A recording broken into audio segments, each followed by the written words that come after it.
નમસ્કાર વિદ્યાર્થી મિત્રો, આજે આપણે ધોરણ 12 માં ચેપ્ટર નંબર 11 માં છેલ્લા ટોપિક વિશે ચર્ચા કરીશું, વિદેશી જનીનની નિપજ મેળવવી. બરાબર. હવે વિદ્યાર્થી મિત્રો, આગળ આપણે આ ચેપ્ટરમાં પુનઃસંયોજિત ડીએનએ ટેકનોલોજીના જુદા જુદા તબક્કાઓ વિશે ચર્ચા કરી ગયા, જેમાં આપણે સૌપ્રથમ ચર્ચા કરી ગયા કે તમારે જે વિદેશી ડીએનએ છે એ વિદેશી ડીએનએ ને કોઈ કોષમાંથી તમે રેસ્ટ્રિક્શન ઉત્સેચકની મદદથી તમે કાપો છો. ત્યારબાદ વિદેશી ડીએનએના ટુકડાને અલગીકરણની પદ્ધતિ માટે તમે જેલ ઇલેક્ટ્રોફોરેસિસ ની પદ્ધતિ અપ્લાય કરો છો.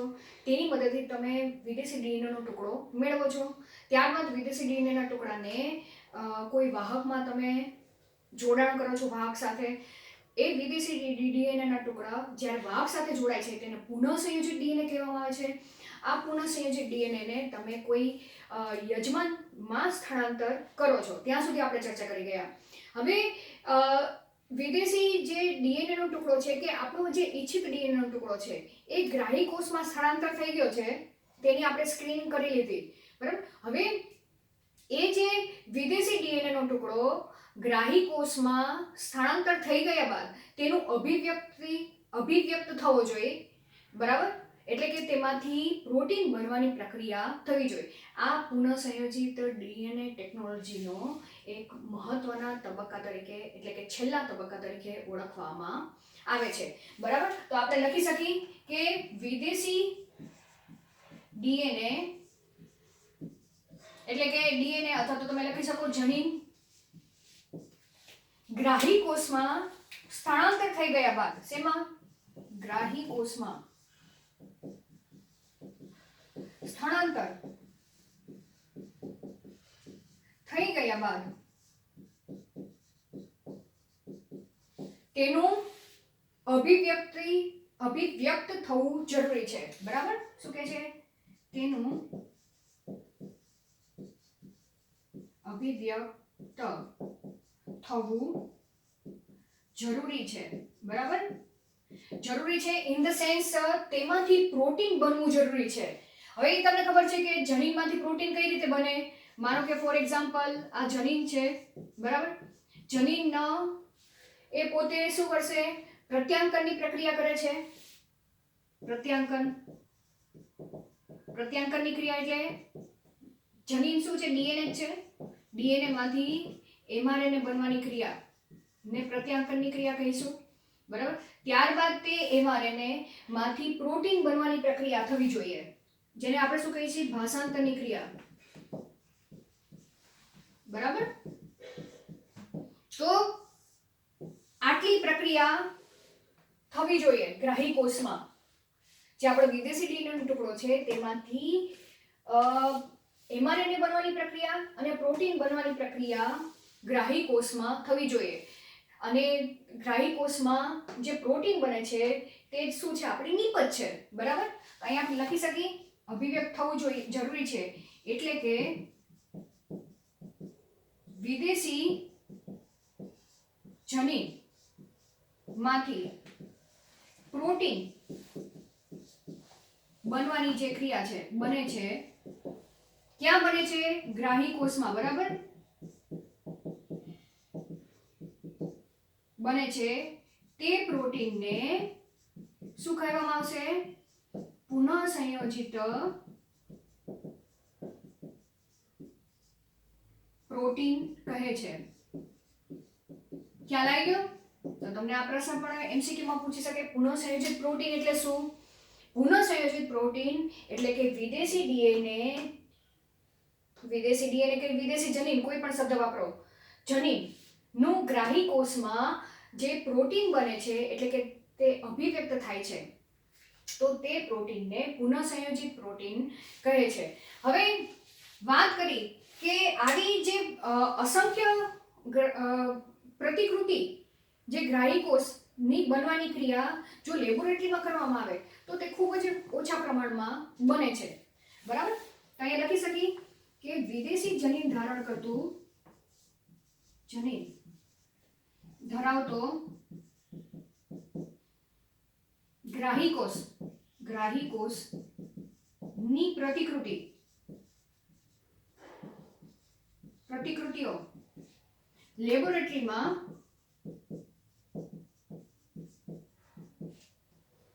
બનાવવાની ક્રિયા, લેબોરેટરીમાં બનવાની ક્રિયા, બરાબર, ક્રિયા એ કેવું છે? સીમિત પરિબળ છે. સીમિત પરિબળ છે. સીમિત પરિબળ છે એટલે શું કે તમે લેબોરેટરીમાં તેની જે વિદેશી ડીએનએ ધારણ કરતું જે ગ્રાહી કોષ છે તેની જો તમારે અસંખ્ય કોપીઓ બનાવવી હોય તો એક સીમિત પરિબળ જ છે. લેબોરેટરીમાં તમે વધારે પ્રમાણમાં ગ્રો કરી શકો નહીં, બરાબર. પરંતુ જો આ જે પ્રતિકૃતિ બનવાની પ્રક્રિયા તમે મોટા પાયે કરો, બરાબર, તો તમે વિદેશી જનીન ધારણ કરતો જે ગ્રાહી કોષ છે તેની તમે અસંખ્ય કોપીઓ બનાવી શકો. પણ શેમાં બનાવી શકો? જૈવ ભઠ્ઠીમાં તમે કરી શકો, બરાબર. તો અહીંયા આપણે લખી શકીએ કે જો વધુ પ્રતિકૃતિ માટે જૈવ ભઠ્ઠી એટલે કે બાયોરિએક્ટર દ્વારા મેળવી શકાય, બરાબર. બાયોરિએક્ટર એટલે એક પ્રકારનું, જેમ આપણે ફર્મેન્ટેશનમાં આપણે ચર્ચા કરી કે ફર્મેન્ટેશનમાં ફર્મેન્ટર હોય, એટલે કે એક એવું સાધન કે જેની અંદર તમે માઇક્રો ઓર્ગેનિઝમ ખૂબ જ વધુ પ્રમાણમાં ઉગાડી શકો. તો જૈવ ભઠ્ઠી એ એક પ્રકારનું ફર્મેન્ટેશનની જ પ્રક્રિયા છે કે જેમાં તમે તમારો ગ્રાહી કોષ છે, ગ્રાહી કોષ તરીકે જે તમે કોષ લીધેલો હોય તેને તમે શું કરો છો? ફર્મેન્ટર કરો છો. એટલે કે વધુ પ્રમાણમાં તમે તેની કોપીઓ, પ્રતિકૃતિઓ બનાવવાની પ્રક્રિયા કરી શકો અને વધુ પ્રમાણમાં તમે તેને ગ્રો કરી શકો. અને તેને કારણે તેમાંથી જે નીપજ મળશે તે નીપજ મળવાની પ્રક્રિયા પણ કેવી થશે? બહોળા પ્રમાણમાં થઈ શકશે. તો અહીંયા બાયોરિએક્ટર દ્વારા જે નીપજ મેળવવામાં આવે છે તે નીપજનું ત્યારબાદ જુદી જુદી પદ્ધતિઓ દ્વારા શુદ્ધિકરણની પ્રક્રિયા કરવામાં આવે છે અને પછી તેને માર્કેટમાં વેચાણ ખાતે મૂકવામાં આવે છે. તો સૌથી પહેલા તો ચર્ચા કરવા જાય કે બાયોરિએક્ટર કે જે જૈવ ભઠ્ઠી છે એ જૈવ ભઠ્ઠી બે પ્રકારની આપણે ચર્ચા કરવાની છે. અને જૈવ ભઠ્ઠી એમાં જે માધ્યમ વાપરવામાં આવે છે એ માધ્યમ તરીકે તમે જે ગ્રાહી કોષ છે એ ગ્રાહી કોષને અનુકૂળ માધ્યમ વાપરવામાં આવે છે, એટલે કે ખોરાક આપવામાં આવે છે એક પ્રકારનો, બરાબર. તો માનો કે ફોર એક્ઝામ્પલ આપણે ગ્રાહી કોષ તરીકે બેક્ટેરિયા લીધેલા છે, તો બેક્ટેરિયાને ગ્રો કરવા માટે ગ્લુકોઝ વાળું માધ્યમ આપણે બાયોરિએક્ટરમાં અપ્લાય કરી અથવા તો લેક્ટોઝ વાળું માધ્યમ આપણે બાયોરિએક્ટરમાં અપ્લાય કરશું તો બેક્ટેરિયા તે ખોરાકનો ઉપયોગ કરશે, ખોરાકને ચયાપચયની પ્રક્રિયા કરશે, ત્યારબાદ તેમાંથી એનર્જી મેળવશે અને પોતાની વૃદ્ધિ કરશે એટલે કે વધારે ક્વોન્ટિટીમાં ગ્રાહી કોષો મળશે. વધારે ક્વોન્ટિટીમાં ગ્રાહી કોષો મળશે તો તેની અંદર જે આપણું જે વિદેશી જનીન છે એ વિદેશી જનીન પણ સ્વયંજનનની પ્રક્રિયા કરશે. તેની સાથે તેની પોતાની અસંખ્ય કોપીઓ બનાવશે ગ્રાહી કોષમાં, બરાબર. અને તેની અંદર તે પોતે પ્રત્યાંકનની પ્રક્રિયા કરશે, ભાષાંતરની પ્રક્રિયા કરશે, એટલે કે પ્રોટીન તરીકે જે નીપજ બનવાની પ્રક્રિયા પણ વધુ પ્રમાણમાં થઈ શકે છે. તો નીપજ તરીકે જુદી જુદી પ્રોડક્ટ પણ હોઈ શકે. આપણે જે પ્રોડક્ટ જોઈતું હોય, ફોર એક્ઝામ્પલ વિટામિન્સ છે, એન્ઝાઇમ્સ છે, બરાબર, અથવા તો તમે કોઈ સબસ્ટેન્સ પણ તમે મેળવી શકો આ પદ્ધતિ દ્વારા. તો આપણે લખી શકીએ કે જે ભઠ્ઠીમાં માધ્યમ તમે કેટલું વાપરી શકો? 100 થી 1000 લીટર જેટલું પણ તમે માધ્યમ વાપરી શકો, બરાબર. હવે તેના સિવાય બાયોરિએક્ટરમાં માધ્યમ વાપરીને નીપજ તરીકે પ્રોટીન નું પ્રમાણ પણ વધારી શકાય છે, બરાબર. હવે તેના સિવાય હવે જૈવ ભઠ્ઠીમાં ડાયરેક્ટ તમે જે સસ્પેન્શન વાપરો છો, બરાબર, જેવું માધ્યમ વાપરો છો એ માધ્યમમાં તમે જે ગ્રાહી કોષો ગ્રો કરો છો તો એ માધ્યમની પૂરતી જે રિક્વાયરમેન્ટ છે એ રિક્વાયરમેન્ટ પણ જૈવ ભઠ્ઠીમાં પૂરી પાડવામાં આવે છે. જેમ કે જૈવ ભઠ્ઠીમાં અનુકૂળ પરિસ્થિતિ પૂરી પાડવામાં આવશે ગ્રાહી કોષો માટે. અનુકૂળ પરિસ્થિતિ જૈવ ભઠ્ઠીમાં ગ્રાહી કોષો ના ઉછેર માટે અનુકૂળ પરિસ્થિતિ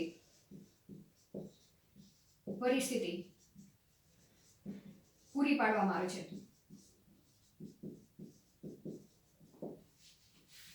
આવે છે. જેવી કે કઈ પરિસ્થિતિ? જેવી કે પીએચ મેન્ટેન કરવામાં આવે, બરાબર, પૂરતા પ્રમાણમાં ઓક્સિજન પૂરું પાડવામાં આવે, તેના સિવાય માધ્યમ પૂરું પાડવામાં આવે, બરાબર, તેના સિવાય જોવા જઈએ તો ક્ષારો પૂરતા પ્રમાણમાં પૂરા પાડવામાં આવે. તો આવી જે કઈ ગ્રાહી કોષો માટે જે કોઈ પણ જરૂરિયાત છે તે જરૂરિયાત પૂરી પાડવામાં આવશે, બરાબર. અને તેને કારણે શું થશે કે જે ગ્રાહી કોષ છે એ ગ્રાહી કોષની વૃદ્ધિ આને કારણે વધી શકે. તો જેને કારણે ગ્રાહી કોષની ઇષ્ટતમ વૃદ્ધિ થઈ શકે.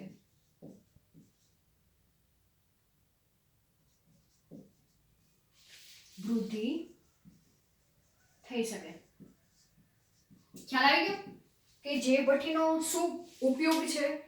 હવે આપણે જૈવભઠ્ઠી વિશે ચર્ચા કરી. આપણે એનસીઈઆરટી બુકમાં 2 પ્રકારની જૈવભઠ્ઠી આપેલી છે. એ બંને પ્રકારની જૈવભઠ્ઠીની આકૃતિ તમારે વ્યવસ્થિત તૈયાર કરવાની છે. અને એ આકૃતિ આગલી ઘણી બધી પરીક્ષામાં પણ પૂછાઈ ગઈ છે, એમસીક્યુ લેવલ ઉપર પણ પૂછાઈ ગયું છે, અને આ પ્રશ્ન એ થિયોરિટિકલ લેવલ ઉપર પણ પૂછાઈ ગયો છે. તો તમારે આ પ્રશ્ન ખાસ તૈયાર કરવાનો છે. ચલો આપણે આકૃતિ વિશે ચર્ચા કરી નાખી, બરાબર.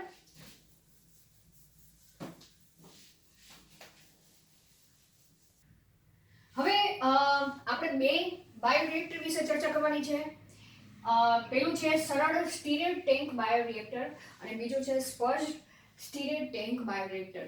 આપણે બંનેની આકૃતિ ડ્રો કરવા જાય તો કયા પ્રકારનું તમને જોવા મળશે કે સરળ સ્ટીરેડ ટેન્ક બાયોરિએક્ટર છે એ તમને આ રીતે નીચેથી નળાકાર જોવા મળશે, બરાબર. જ્યારે સ્પર્જ સ્ટીરેડ ટેન્ક બાયોરિએક્ટર જે છે એ તમને નીચેથી નળાકાર નહીં જોવા મળે પણ ચોપટ જોવા મળશે, બરાબર. સેજ આપણે પૂરું કરવા જઈએ. હવે અહીંયા તમે જોવા જશો તો આની સપાટી નીચેથી ગોળાકાર છે એટલે કે નળાકાર છે, અને આની કેવી છે? ફ્લેટ છે. નળાકાર શેના માટે રાખવામાં આવેલી છે કે જ્યારે આની અંદર કોઈ સંવર્ધન માધ્યમ નાખવામાં આવે જેની અંદર આપણો વિદેશી ડીએનએ ધારણ કરતા ગ્રાહી કોષો છે, એ ગ્રાહી કોષોને અન્ય પણ પદાર્થો રાખવામાં આવ્યા છે, જેમ કે ક્ષારો છે, એની અંદર માધ્યમની અંદર વિટામિન્સ નાખવામાં આવેલા છે, તેના સિવાય જોવા જઈએ તો ઉત્સેચકો ઘણા બધા નાખવામાં આવેલા છે. તો તેની મદદથી જે ગ્રાહી કોષો છે એ ગ્રાહી કોષો તેની સાથે સરળતાથી મિશ્ર થાય એ માટે નીચેનો ભાગ નળાકાર રાખવામાં આવે છે. તો અહીંયા તમે લખી શકો કે સરળ સ્ટીરેડ બાયોરિએક્ટર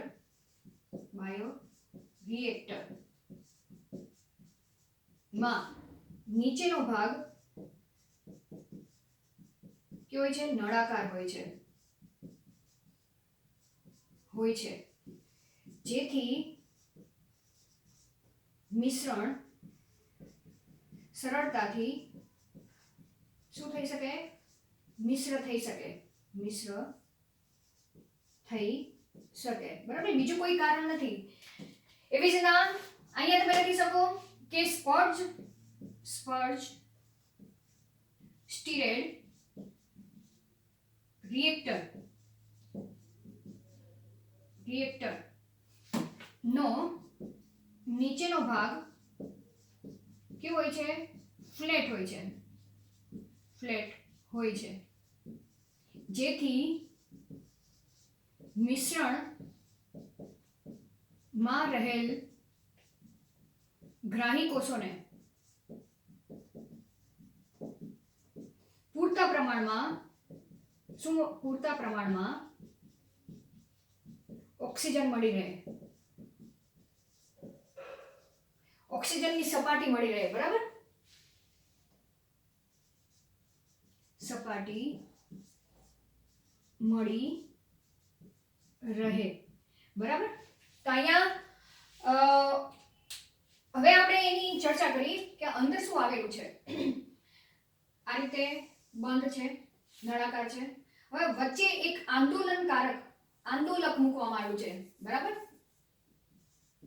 સરળ સ્ટીરેડ ટેન્ક રિએક્ટર વચ્ચે એક આંદોલક મૂકવામાં આવે છે. આ શું છે? આંદોલક છે, બરાબર. અહીં લખી નાખો આંદોલક. અહીંયા મોટર ફિટ કરવામાં આવેલી છે. આ શું છે? મોટર છે, બરાબર. અહીંયા ટાઈમિંગ કે કેટલા મિનિટ માટે તમારે એ આંદોલકને રોટેટ કરવું છે, તો અહીંયા ટાઈમિંગ ફિટ કરેલો હશે, બરાબર. હવે ત્યારબાદ આ જે આંદોલક છે એ આંદોલકમાં અહીંયા ફલક રાખવામાં આવેલા છે. ચપટા ફલકો રાખવામાં આવેલા છે.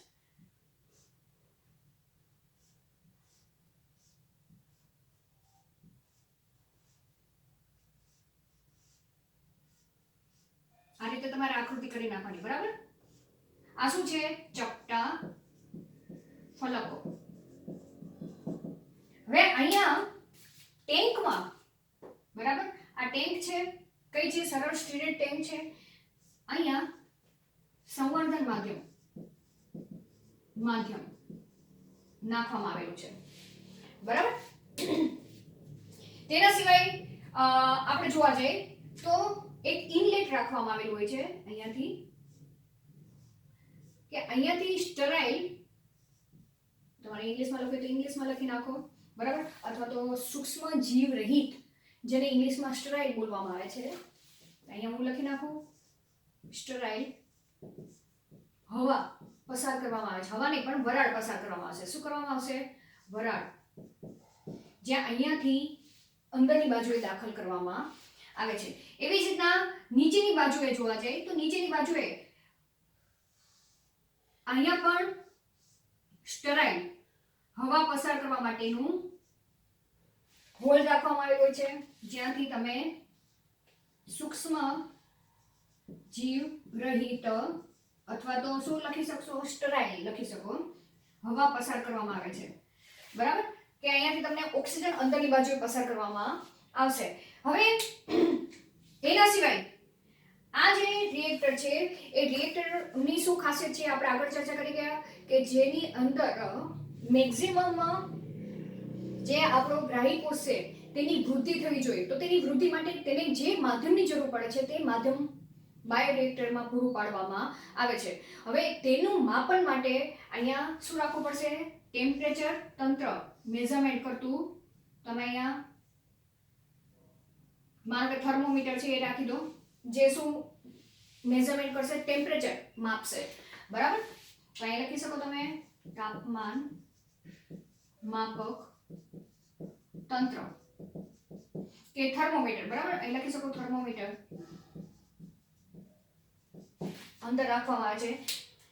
તેના સિવાય આપણને ખ્યાલ છે કે ગ્રાહી કોષ તરીકે ફોર એક્ઝામ્પલ બેક્ટેરિયા એ પોતે ચોક્કસ પીએચ માધ્યમમાં જ તે પોતાની ઇષ્ટતમ વૃદ્ધિ કરી શકવા માટે સક્ષમ હોય છે, બરાબર. તો હવે પીએચ મેઝરમેન્ટ માટે પણ અહીંયા શું રાખવામાં આવશે? પીએચ માપક તંત્ર મૂકવામાં આવશે, બરાબર. અહીંયા મૂકી દો એક આ રીતે સીધી ડ્રો કરી નાખવાની. આ શું છે? પીએચ માપક તંત્ર, બરાબર. જે શું માપશે? પીએચ માપશે. તો ગ્રાહી કોષની જો પીએચ વધી જાય આ માધ્યમમાં, માનો કે ફોર એક્ઝામ્પલ ગ્રાહી કોષ તરીકે બેક્ટેરિયા, એ બેક્ટેરિયા 6.5 પીએચ જ ગ્રો કરે છે, બરાબર. તો હવે એવું માધ્યમ તો અહીંયા પૂરું પાડવામાં આવ્યું, પણ અમુક સમય બાદ અહીંયા જે સંવર્ધન માધ્યમ છે એ માધ્યમની પીએચ 7 ઉપર થઈ ગઈ તો શું નાખવું પડશે? એસિડ ઉમેરવું પડશે, તો જ તેની પીએચ થોડીક ઓછી થાય, બરાબર. અને જો સંવર્ધન માધ્યમની પીએચ બેઝિક પીએચમાં બેક્ટેરિયા ગ્રો કરતો હોય અને માધ્યમની પીએચ એસિડિક થઈ ગઈ તો શું નાખવું પડશે? બેઝ નાખવું પડશે માધ્યમમાં, તો જ તે બેઝ વાળું માધ્યમ તૈયાર થઈને એમાં બેક્ટેરિયા ગ્રો કરે, બરાબર. તો અહીંયા જેવું ગ્રાહી કોષને જેવી pH ની જરૂર પડે એવા pH વાળું માધ્યમ અપ્લાય કરવામાં આવે છે અને તેને માપન કરવા માટે pH માપક તંત્ર રાખવામાં આવે છે. અને જો માધ્યમની pH માં ફેરફાર થાય તો તેને અનુસરીને એસિડ અને બેઝ ઉમેરવા માટે પણ અહીંયા ઇનલેટની પ્રક્રિયા આપવામાં આવેલી હોય છે. બરાબર, એસિડ અને બેઝ તમે અહીંયાથી ઉમેરી શકો. બરાબર, માધ્યમને અનુસરીને. ખ્યાલ આવી ગયો? હવે તેના સિવાય પણ જોવા જઈએ તો એક અહીંયા પાણીનું જાકેટ જેવી રચના કરવામાં આવે છે કે જે ઉષ્મા માપક તરીકે વર્તે છે. બરાબર, ઉષ્મા માપક એટલે શું કે અહીંયા ટેમ્પરેચર માપન કરવામાં આવે. ટેમ્પરેચર માપન કરવામાં આવે તો બેક્ટેરિયા જો 30 ડિગ્રી સેલ્સિયસે ગ્રો થાય છે આમાં માધ્યમમાં, પણ જો માધ્યમની તાપમાન 30 થી વધારે વધી ગયું, બરાબર, કે 30 માંથી 40 થઈ ગયું કે 50 થઈ ગયું, તો એ તાપમાને બેક્ટેરિયા પોતાની વૃદ્ધિ કરી શકશે નહીં. તો તેવા સમયે અહીંયા કેવું પાણી ઉમેરવામાં આવશે? ઠંડુ પાણી ઉમેરવામાં આવશે.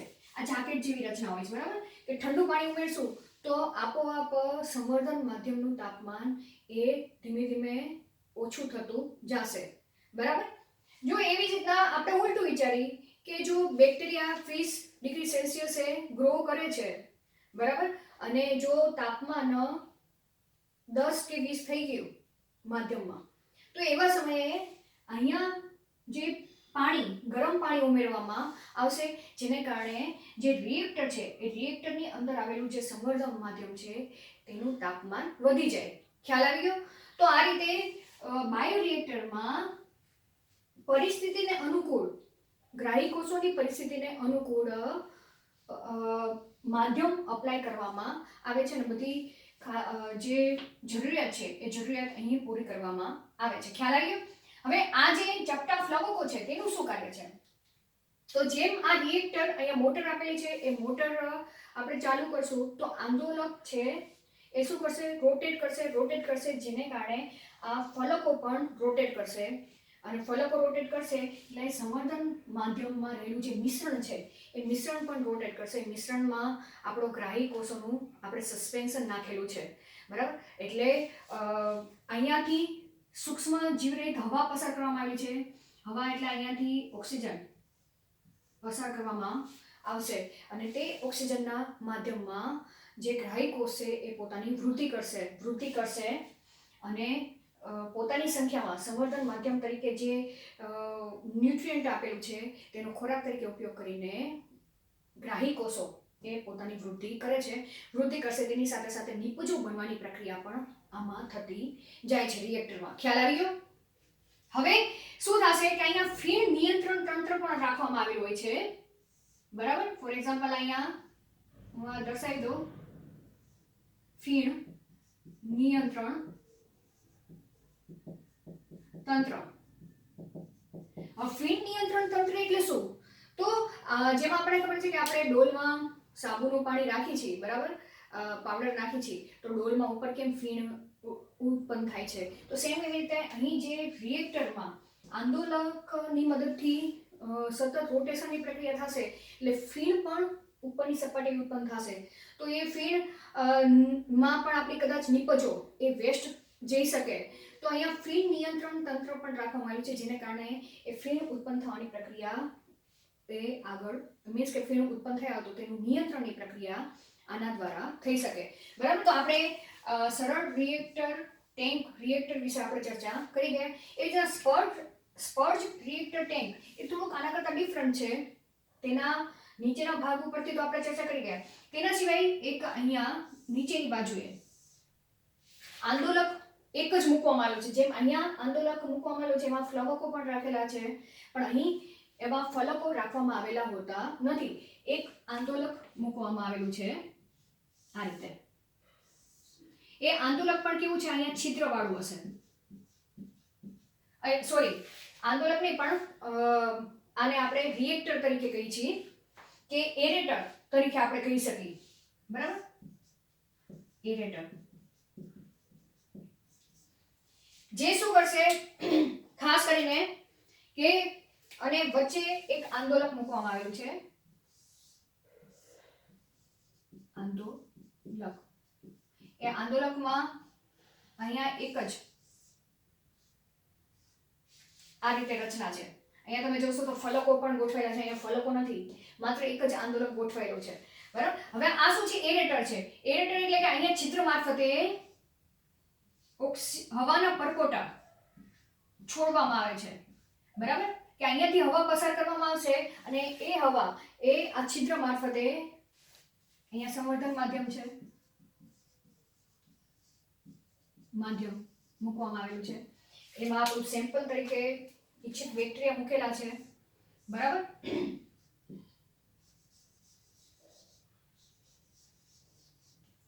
હવે અહીંયા શું થાય છે કે અહીંયા પૂરતા પ્રમાણમાં ઓક્સિજન મળી રહેશે. આની અંદર ગ્રાહી કોષો છે, એ ગ્રાહી કોષો પોતાના વૃદ્ધિ વિકાસની પ્રક્રિયા કરશે. તેની સાથે અહીં પણ જે સપાટી છે એ સપાટી કેવી છે? પહોળી છે.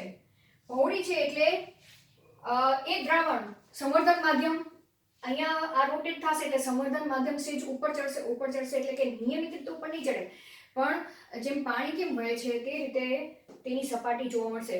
એટલે તેનું સપાટીનું ક્ષેત્રફળ વધારે છે. સપાટીનું ક્ષેત્રફળ વધારે છે એટલે જેટલું વધારે આંદોલિત થશે એટલું તેની અહીંયા સપાટી એક ક્ષેત્રફળ વધશે. સપાટી એક ક્ષેત્રફળ વધશે એટલે બહારથી જે ઓક્સિજન દાખલ થવાની ક્ષમતા પણ કેવી થશે? વધશે. બરાબર. જેટલું વધુ ઓક્સિજન દાખલ થશે એટલો અંદર રહેલો જે ગ્રાહી કોષો છે તેની વૃદ્ધિ પણ થશે અને તેમાંથી નિપજ બનવાની પ્રક્રિયા પણ થતી જાય છે. તો આ બંને વચ્ચે આટલો ફેર છે. બરાબર. હવે એમ સમજી લો તો તમારે આમાં પ્રશ્ન તરીકે તમને પૂછી શકે એમસીક્યુમાં કે બાયો રિએક્ટર છે એ રિએક્ટરમાં કઈ કઈ ખાસિયતો હોય છે. તો તમારે યાદ રાખવાનું કે એક આંદોલક મૂકવામાં આવે છે. બરાબર. અહીંયા તમે લખી શકો શું શું મૂકવામાં આવે છે રિએક્ટરમાં. એક આંદોલક હોય છે, પછી બીજું શું દેખાય છે? તેના સિવાય એક ફીણ નિયંત્રણ તંત્ર આવેલું હોય છે. ફીણ નિયંત્રણ તંત્ર છે. તેના સિવાય જોવા જઈએ તો પીએચ માપક તંત્ર છે. પીએચ માપક તંત્ર છે. તેના સિવાય જોવા જઈએ તો તાપમાન માપક તંત્ર પણ આવેલું છે. બરાબર. તાપમાન માપક તંત્ર છે. તેના સિવાય ઓક્સિજન પૂરું પાડવામાં આવે છે પૂરતા પ્રમાણમાં. બરાબર. પૂરતા પ્રમાણમાં ઓક્સિજન પૂરું પાડવામાં આવે છે. બરાબર. એવી જ રીતના ફ્લવકો પણ રાખેલો હોય છે. ઉષ્મા માપક તંત્ર પણ રાખેલું હોય છે. તો અહીં આપણે આ રીતે વિદેશી જનીનની નિપજ મેળવવા માટે જૈવભઠ્ઠી કે બાયોરિએક્ટરનો ઉપયોગ કરવામાં આવે છે. હવે આપણે છેલ્લા પોઈન્ટ વિશે ચર્ચા કરી કે જે નિપજ મળેલી છે એ નિપજનું ત્યારબાદ શુદ્ધિકરણની પ્રક્રિયા કરવામાં આવે છે. એટલે કે જે પ્રોટીન મળેલું છે એ પ્રોટીન ડાયરેક્ટ બાયોરિએક્ટરમાંથી લઈને તમે એ જે કંઈ સેમ્પલ મળેલું છે એ સેમ્પલને તમે બજાર ખાતે વેચાણમાં ન મૂકી શકો. બરાબર. એમાંથી હજી શુદ્ધિકરણની પ્રક્રિયા કરવામાં આવે છે. એટલે અહીંયા તમે બીજું પણ એક મૂકવામાં આવેલું હોય છે કે સેમ્પલ નિષ્કરણ. બરાબર. Sampling pot. આ એક સેમ્પલિંગ પોટ રાખવામાં આવેલો છે. અહીંયા લખી શકો સેમ્પલિંગ પોટ. હવે સેમ્પલિંગ પોટ એટલે કે આ એક અહીંયા પણ એક જગ્યા રાખવામાં આવેલી હોય છે કે જેના મારફતે અમુક સમયે સેમ્પલ આમાંથી લેવામાં આવે છે અને ટેસ્ટ કરવામાં આવે છે કે અંદર જે ગ્રાહી કોષ છે એ ગ્રાહી કોષની વૃદ્ધિ થાય છે કે નથી થતી. બરાબર. તો હવે આપણે આગળ ચર્ચા કરી નિપજના શુદ્ધિકરણની પ્રક્રિયા.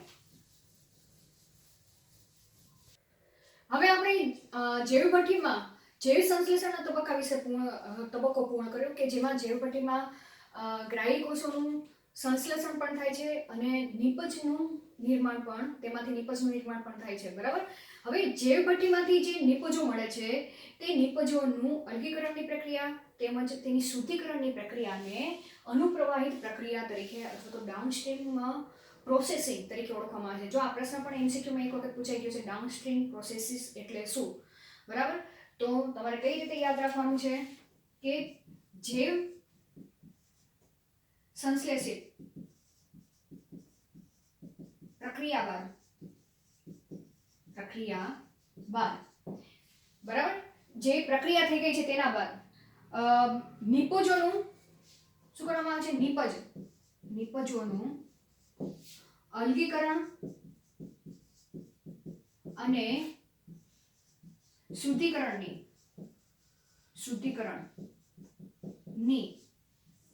સામૂહિક પ્રક્રિયાને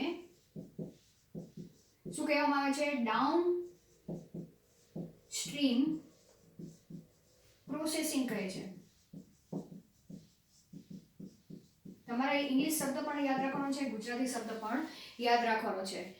શું કરવાનું છે? જે નિપજ મળી છે, નિપજ તરીકે કોઈ પણ હોઈ શકે, વિટામિન્સ હોય, ઉત્સેચકો હોય કે પ્રોટીન હોય, કોઈ પણ. બરાબર.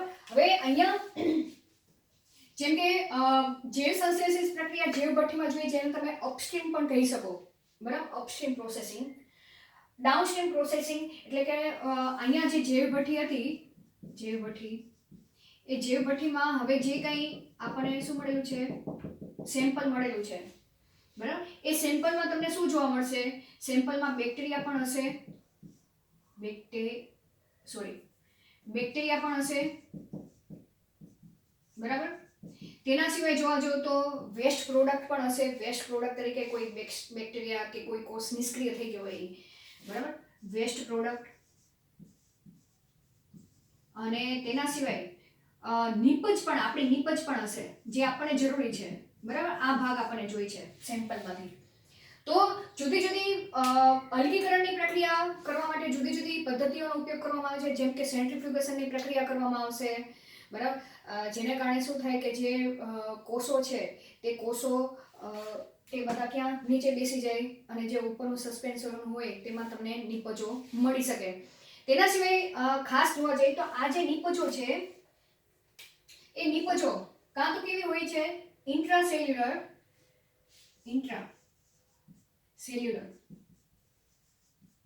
અથવા તો કેવી હોય છે? કોષની બહારની બાજુએ કે એક્સ્ટ્રા સેલ્યુલર. બરાબર. હવે ઇન્ટ્રાસેલ્યુલર એટલે શું? કે ગ્રાહી કોષમાં રહેલી નિપજ. બરાબર. અને અમુક નિપજ કેવી હશે કે ગ્રાહી કોષની બહાર જ હશે, ગ્રાહી કોષની બહારની નિપજ. બરાબર. તો જો ગ્રાહી કોષની બહાર નિપજ હોય તો એ તો આપણને તરત મળી જાય કે એ જે સસ્પેન્શન હશે, સસ્પેન્શનની અંદર તે નિપજ હશે તો એ સરળતાથી મળી જાય. પણ જે ગ્રાહી કોષની અંદર નિપજ ઉત્પન્ન થઈ હોય પણ તે બહાર ન કાઢેલી હોય તો એ ગ્રાહી કોષને સૌપ્રથમ તો શું કરવો પડે છે? તોડવો પડે છે. બરાબર. પછી તે એ પ્રોડક્ટ એ બહાર નીકળશે કોષની બહાર, અને પછી તેનું શુદ્ધિકરણની પ્રક્રિયા કરવામાં આવે છે. તો આમ તો જોવા જાવ તો આ પ્રક્રિયા પણ ઘણી બધી લેન્ધી છે, પણ આપણે આ પ્રક્રિયા થોડીક ડિટેલમાં ચર્ચા કરવાની નથી. આપણે તો ખાલી બસ આટલી જ ચર્ચા કરવાની છે કે જૈવ સંશ્લેષણની પ્રક્રિયા પૂર્ણ થઈ ગયા બાદ નિપજોનું અલગીકરણની પ્રક્રિયા અને શુદ્ધિકરણની પ્રક્રિયા કરવામાં આવે છે. અને આ પ્રક્રિયા કરવામાં એક્સપર્ટ્સને લેવામાં આવે છે. બરાબર ને? એક્સપર્ટ્સની હાજરીમાં જ આ પ્રક્રિયા કરવામાં આવે છે. તો પ્રક્રિયા યોગ્ય ચિકિત્સકોની હાજરીમાં કરવામાં આવે છે. બરાબર. અને શુદ્ધિકરણ થઈ ગયા બાદ જ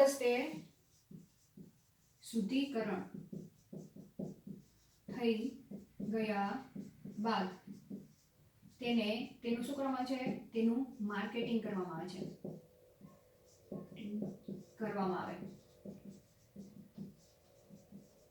ખ્યાલ આવી ગયો? હવે શુદ્ધિકરણની પ્રક્રિયા જોવા જઈએ તો એ પણ ઘણી બધી પ્રક્રિયા છે. તેમાં જુદી જુદી પદ્ધતિઓનો ઉપયોગ કરવામાં આવે છે કે કેવા પ્રકારનું પ્રોટીન નિપજ તરીકે મેળવેલું છે તો તે પ્રોટીનને લગતી ટેસ્ટ કરવામાં આવે છે. ફોર એક્ઝામ્પલ જોવા જઈએ તો એમાં પણ જેલ ઇલેક્ટ્રોફોરેસિસનો ઉપયોગ કરવામાં આવે છે. તેના સિવાય ટાઇટ્રેશન દ્વારા પણ આ શુદ્ધિકરણની પ્રક્રિયા કરવા મેઝરમેન્ટ કરવામાં આવે છે કે એકચ્યુઅલમાં જે પ્રોટીન જોઈએ છે એ પ્રોટીન છે કે નહીં, બરાબર. તો જુદી જુદી પદ્ધતિનો ઉપયોગ કરીને ત્યારબાદ તે જે નીપજ મળેલી છે એ નીપજ પ્યોર ફોર્મમાં છે કે નહીં, પ્યોર ફોર્મમાં મળી જાય ત્યારબાદ તેને કોઈ ચોક્કસ કન્ટેનરમાં નાખવામાં આવે છે. જેમ કે ઇન્જેક્શન હોય તો તેને વાઇલમાં મૂકવામાં આવશે, બરાબર. કોઈ એન્ટીબાયોટિક્સ હોય તો તેને ટેબ્લેટના સ્વરૂપમાં રૂપાંતર કરવામાં આવે છે, બરાબર. અને પછી તેને બજાર ખાતે વેચાણમાં મૂકવામાં આવે છે. તો અહીં આપણે આ ચેપ્ટર નંબર 11 એ આપણે પૂર્ણ કરી છીએ અને આ ચેપ્ટર તમારા માટે ખૂબ જ મહત્વનું છે, બરાબર. આગળ તમે 12મા પછી પણ તમે કોઈ બાયોલોજીની લાઈનમાં તમે જાઓ તો આ ચેપ્ટર તમને ખૂબ જ યુઝફુલ થશે.